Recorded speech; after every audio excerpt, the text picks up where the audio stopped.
చూస్ country delight, live better. ఇప్పుడే country delight యాప్ని download చేసుకోండి.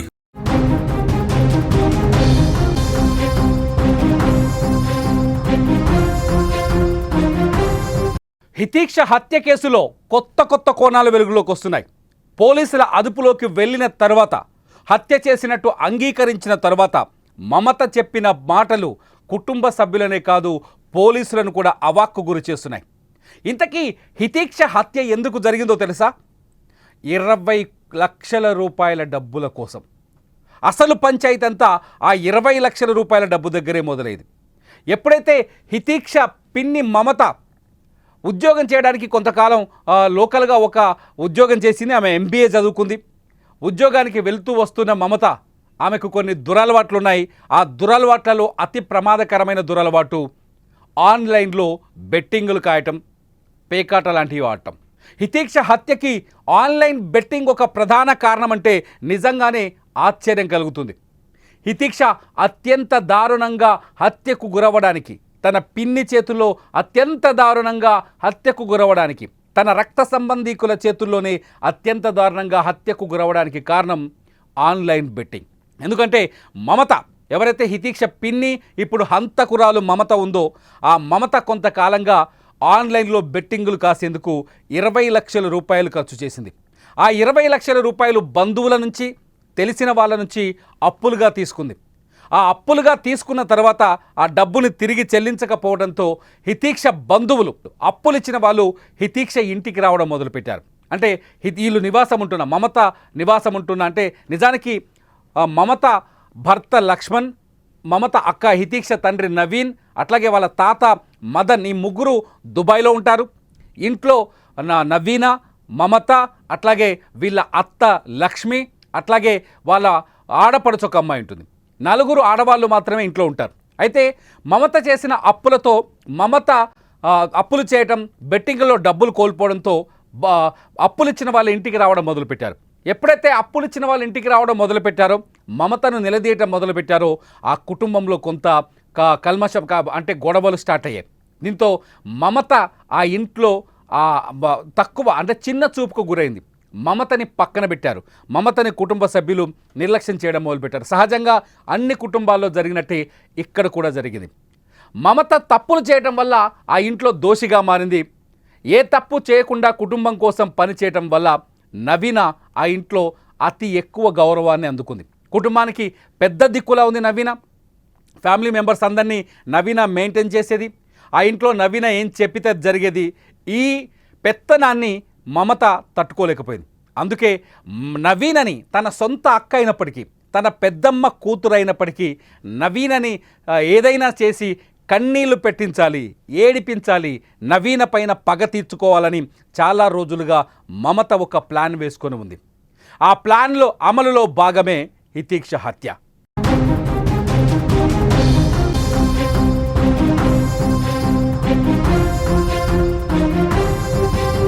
సరిగ్గా మమత తను అనుకున్న ప్లాన్ని అమలు చేయడానికి తన తెలివితేటలు సరిపోలేదు. తనకు అంత అనుభవం లేదు కాబట్టి తన తెలివితేటల్ని పెంచుకోవడం కోసం, అంటే హత్య చేయడానికి ఒక అద్భుతమైన ప్లాన్ తయారు చేయడం కోసం మమత సోషల్ మీడియా మీద ఆధారపడింది. సోషల్ మీడియాలో కావచ్చు, సినిమాలో దొరికే సీన్స్ కావచ్చు, యూట్యూబ్లో ఉండే వీడియోస్ కావచ్చు, గతంలో కొందరు నేరస్తులు చెప్పిన ప్లాన్లు కావచ్చు, వీటన్నింటినీ విన్న మమత ఒక మాస్టర్ ప్లాన్ రెడీ చేసుకుంది. ఎప్పుడైతే ఇంట్లో నవీన ఉండదో, లేకపోతే ఇంట్లో వాళ్ళు ఊరికి వెళ్తారో, ఇంట్లో తను ఒక్కతిగా ఉంటుందో, ఆ సమయంలోనే హితీక్షని లేపేయాలి, చంపేయాలని నిర్ణయించుకుంది మమత. ఆ అవకాశం మొన్న మొహర్రం పండగ సందర్భంగా దొరికింది మమతకి.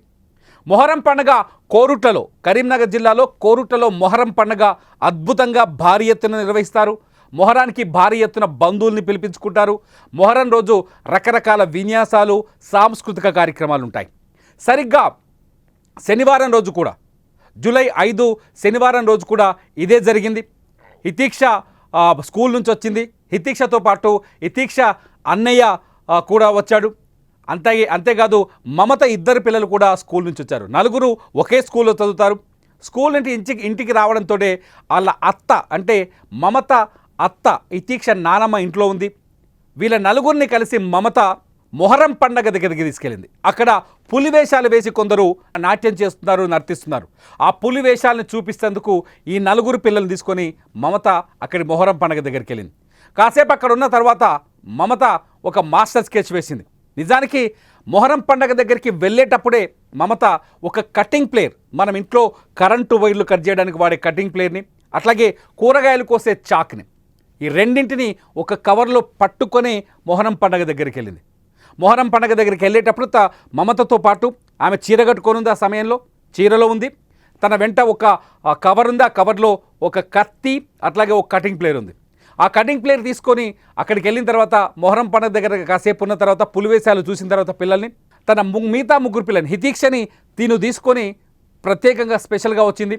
మిగతా అంటే హితీక్ష అన్న తన ఇద్దరు ఆడపిల్లల్ని నానమ్మ దగ్గరికి అంటే లక్ష్మి దగ్గరికి పంపించింది.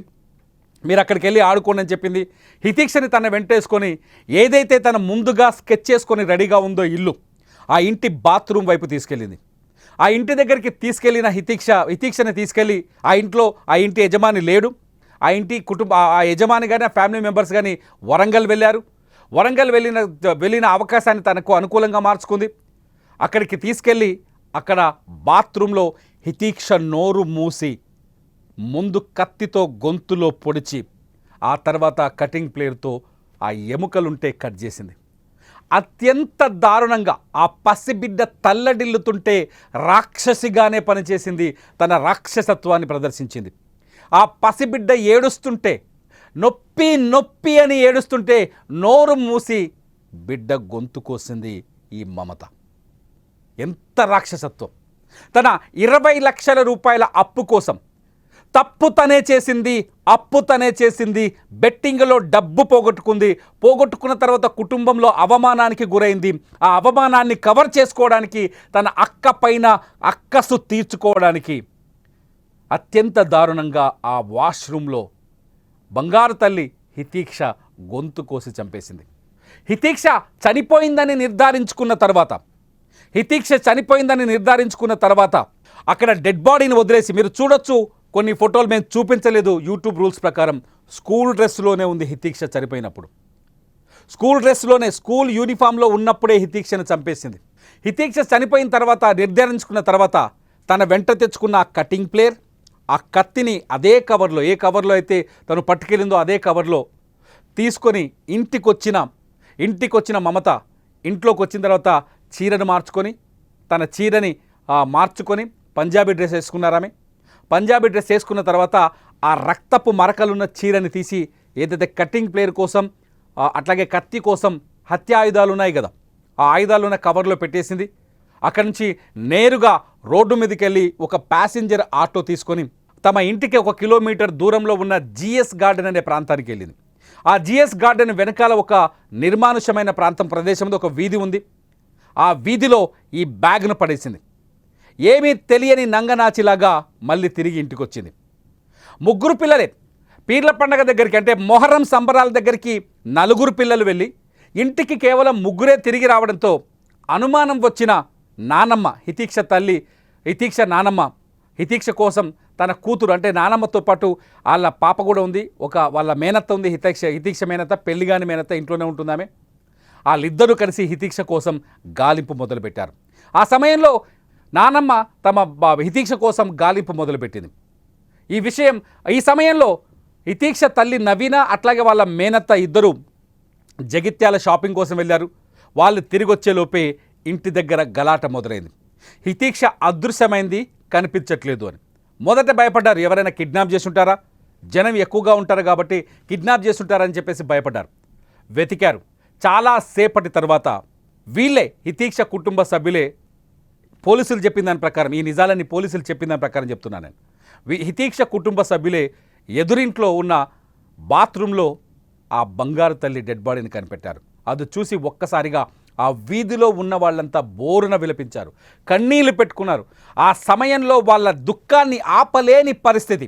ఇంతలో ఇమీడియట్లీ అక్కడికి పోలీసులు చేరుకున్నారు. ముందు సిఐ సురేష్ బాబు అక్కడికి చేరుకున్నారు. సిఐ సురేష్ బాబు అక్కడికి చేరుకొని విచారణ మొదలుపెట్టారు. ఇంతలో విషయం డిఎస్పి రాములు దగ్గరికి వెళ్ళింది. డిఎస్పి రాములు తన బృందంతో అక్కడికి వచ్చారు. ఆ తర్వాత ఈ ఇష్యూ మరింత పెద్దదైంది. సాయంకాలానికి 7, 8, 9 అయ్యేలోపు ఎస్పీ అశోక్ కుమార్ కూడా వచ్చేశారు. ఈ ముగ్గురు పోలీస్ ఆఫీసర్లు చాలా తెలివిగా, చాకచక్యంగా ఈ కేసుని చాలా తెలివిగా డీల్ చేశారు.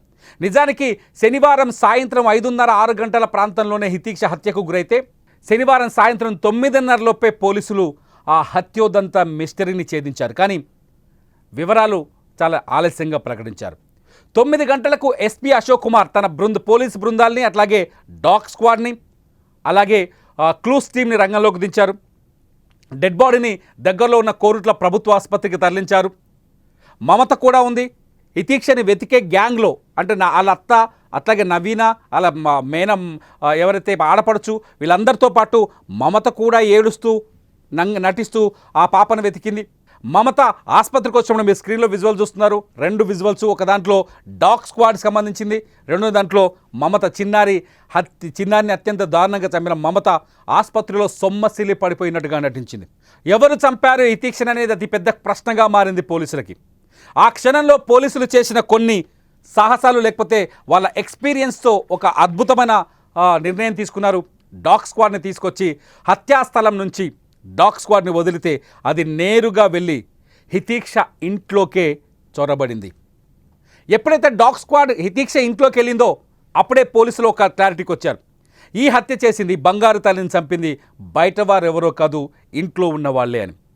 వెంటనే పోలీసులు సిఐ సురేష్ బాబు ఆధ్వర్యంలో పోలీసులు హితీక్ష కుటుంబ సభ్యులందరినీ స్టేషన్కి తరలించారు. హితీక్ష తల్లిని తీసుకెళ్లారు, హితీక్ష నానమ్మని తీసుకెళ్లారు, హితీక్ష మేనత్త ఇంట్లో ఉండే ఆడపడుచుని తీసుకెళ్లారు, అట్లాగే మమతను కూడా పోలీస్ స్టేషన్కి తీసుకెళ్లారు. పోలీస్ స్టేషన్కి తీసుకెళ్లిన తర్వాత అంతేకాదు ఆ ఇంటి చుట్టూండే కొందరు వ్యక్తులను కూడా తీసుకెళ్లారు. పోలీస్ స్టేషన్కి తీసుకెళ్లిన తర్వాత ఒక్కొక్కరిని వేరువేరుగా తమదైన శైలిలో టెక్నికల్గా విచారణ జరిపితే మమత గుట్టు విప్పేసింది. ఆ రోజు రాత్రి 9 గంటలకే హితీక్ష హత్య చేసిన విషయం వెలుగులోకి వచ్చింది, బయటపడింది. మమతే నేనే చంపేశానంటూ అంగీకరించింది. పోలీసులు అడిగిన ప్రశ్నలకి, చేసిన ట్రీట్మెంట్కి నిజాన్ని బయటకు కక్కింది. ఎందుకు చంపావని పోలీసులు నిలదీస్తే అప్పుడు చెప్పింది అసలు కథ. తనకు బెట్టింగ్ ఆడే అలవాటు ఉందని, తను డబ్బులు తీసుకున్నానని, బయట వ్యక్తుల నుంచి డబ్బులు అప్పుగా తెచ్చుకున్నానని, 20 లక్షల రూపాయల వరకు ఆన్లైన్లో బెట్టింగ్లో పోగొట్టుకున్నానని, ఎప్పుడైతే తను డబ్బులు పోగొట్టుకున్నానో ఇంట్లో వాళ్ళు తనని తక్కువగా చూడటం, చిన్న చూపు చూడడం మొదలుపెట్టారని, పెత్తనమంతా తన తోటి కోడలైన నవీనకి ఇచ్చారని, నవీనాని జీవితాంతం కష్టపెట్టాలి, ఏడిపించాలి, ఆమె పైన కక్ష తీర్చుకోవాలనే ఉద్దేశంతో హితీక్ష మర్డర్కి ప్లాన్ చేశానని నవీన పోలీసుల ముందు అంగీకరించింది. మీరు చూస్తున్నారు స్క్రీన్లో వీడియోస్. మమత పోలీసుల ముందు ఇన్వెస్టిగేషన్ తర్వాత బయటకు వస్తున్న వీడియోస్. నవీన మీద కక్ష తీర్చుకోవడానికి మమత ఈ ప్రయత్నం అంతా చేసింది. నవీనని ఏడిపించడం కోసమే హితీక్షని చంపినట్టుగా పోలీసుల ముందు అంగీకరించింది. దీంతో పోలీసులు కూడా అవాక్కయ్యారు. కేవలం తోటి కోడలి మీద కక్షతో, తోటి కోడలి మీద ఈర్ష్యతో ఆ కుటుంబంలో ఒక అద్భుతమైన భవిష్యత్తున్న బంగారు తల్లి ఇంత చిన్న పాప అయిన హితీక్ష మీద కక్ష తీర్చుకున్నావా అని ఒక దశలో పోలీసులు కూడా కన్నీళ్లు పెట్టుకున్న పరిస్థితి. పోలీసులు కూడా తట్టుకోలేకపోయారు. ఆ బంగారు తల్లి హత్య తీరును చూసి, హత్య చేసిన మనిషిని చూసి, హత్య చేసిన మనిషి దగ్గరున్న అసలు కారణం చూసి. ఆ రాత్రే దుబాయ్లో ఉన్న హితీక్ష తండ్రి రాముకి, అట్లాగే మమత భర్త లక్ష్మణ్కి, అట్లాగే హితీక్ష తాత మదన్కి ఇన్ఫర్మేషన్ వెళ్ళింది. మొదట రాము అట్లాగే అతని తండ్రి మదన్ వేగంగా ఏడ్చుకుంటూ ఆదివారం ఉదయానికే వాళ్ళు కోరుట్లకు చేరుకున్నారు. కానీ లక్ష్మణ్ కొంత సంశయించాడు. ఇంటికి రావాలంటే బాధపడ్డాడు, భయపడ్డాడు. లక్ష్మణ్కి వీసా దొరకలేదనే సమాచారం కూడా మన దగ్గర ఉంది. వీసా దొరకపోవడంతో లక్ష్మణ్ రాలేకపోయాడు. ఈలోపు హితీక్ష అంత్యక్రియలు జరిగిపోయి ఆదివారం రోజే తన భార్య మమత పోలీస్ స్టేషన్లో ఉంది.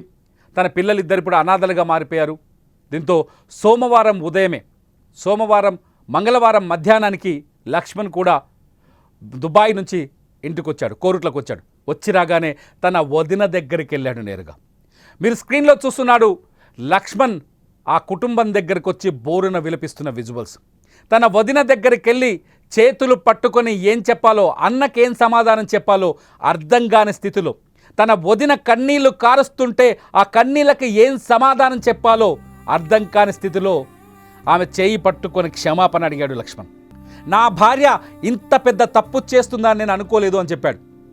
లక్ష్మణ్ కన్నీళ్లను చూసి రాము వాళ్ళ కన్నీళ్లను చూసి తట్టుకోలేని పరిస్థితి. రాము చాలా స్పష్టంగా చెప్తున్నాడు, నా తమ్ముడు చాలా మంచోడు, నా మరదలే ఈ హత్యకు అసలైన కారకురాలని చెప్పేసి. దీంతో ఆ అన్నదమ్ముల బాధ, ఆ అన్నదమ్ముల మధ్య ప్రేమ, ఆ లక్ష్మణ్కి ఆ పాప మీద ఉన్న ప్రేమ, లక్ష్మణ్కి తన కుటుంబం మీద ఉన్న ప్రేమ స్పష్టంగా కనిపించింది. కేవలం మమత తన అక్కసు తీర్చుకోవడానికి, తన కక్షను తీర్చుకోవడానికి, తన సొంత అక్క, నిజానికి ఈ కుటుంబం గురించి చాలాసార్లు చెప్పాను నేను, మొత్తం దగ్గర బంధువు. మమత నవీన కూడా సొంత అక్క చెల్లెల పిల్లలు, రాము లక్ష్మణ్ కవల పిల్లలు, వాళ్ళంతా బంధువులు. మమత బాగా చదువుకున్న అమ్మాయి, MBA చదివిందని తెలుస్తోంది. నవీన కూడా డిగ్రీ వరకు చదివిందని తెలుస్తుంది. చదువుంది, జ్ఞానం ఉంది, అయినా బెట్టింగ్ అనే దురలవాట్లు ఆమె బుద్ధిని మార్చాయి, ఆమెని నేరస్తురాలుగా చేశాయి. ప్రస్తుతానికి మమత పోలీస్ కస్టడీలో ఉంది, ఆమెని రిమాండ్కి తరలించారు. అయితే ఈ హత్యలో ఇంకా చాలా ప్రశ్నలు మిగులున్నాయని చెప్తున్నారు పోలీసులు. ఈ హత్యలో కేవలం మమత పాత్ర ఒకటే ఉందా? మమత ఒక్కతే ఇంత పెద్ద సాహసం చేసిందా? మమత కేవలం డబ్బులు పోగొట్టుకున్నంత మానసిక ఆందోళనతోనే నేరస్తురాలుగా మారిందా? లేకపోతే మమతకి ఇంకెవరైనా సహకరించారా? ఈ కోణంలో పోలీసులు విచారణ జరిపారు. నిన్న విచారించారు, ఇవాళ కూడా విచారిస్తున్నారు. మమత హితీక్షని చంపడం వెనుక అసలు కారణమైతే ఇప్పటికి మనకు అందుతున్న సమాచారం ప్రకారం కేవలం తను బెట్టింగ్లకు అలవాటు పడింది. సుమన్ టీవీ వేదికగా నేను చెప్తున్నాను చాలా రోజుల నుంచి, బెట్టింగులు మీ జీవితాన్ని నాశనం చేస్తాయి. బెట్టింగ్స్ మీ లైఫ్ని, మిమ్మల్ని క్రిమినల్స్గా మారుస్తాయి. బెట్టింగ్స్ మీ కుటుంబాన్ని కూల్చేస్తాయి.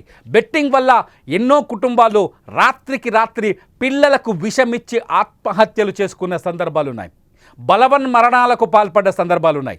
దయచేసి ఆన్లైన్ బెట్టింగ్ల జోలికి వెళ్ళకూడదని చాలాసార్లు సుమన్ టీవీ మీకు రిక్వెస్ట్ చేసింది.